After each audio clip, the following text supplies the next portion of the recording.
Құрметті Шарал қаласы нөмір 1 орта мектебінің ер азамат ұстаздары, сіздерді 7 мамыр отан қорғаушылар күнімен құттықтаймын.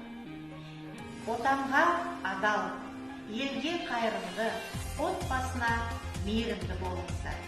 Жүректеріңіз оттай лаулап, жандарыңыз әрдайым жас болсын. Мақсатты, қайратты болыңыздар. Ұстаздық жолында табыс тілеймін.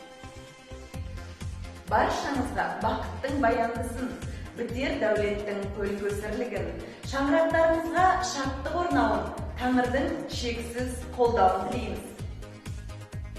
Майским днем спешу поздравить всех защитников страны. Вы надежда Казахстана, все красивые и умны.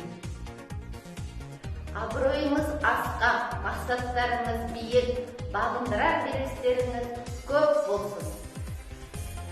В День защитника Отечества хотим вам сердечно пожелать стратегических решений и надежнейших тылов.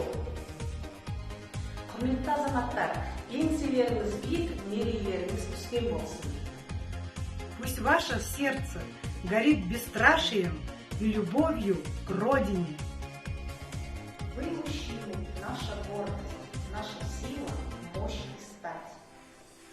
Отанға адал, елге қайырымды, отбасына мейірімді, еңбекте табысты, қайратты, мақсатты болыңыздар.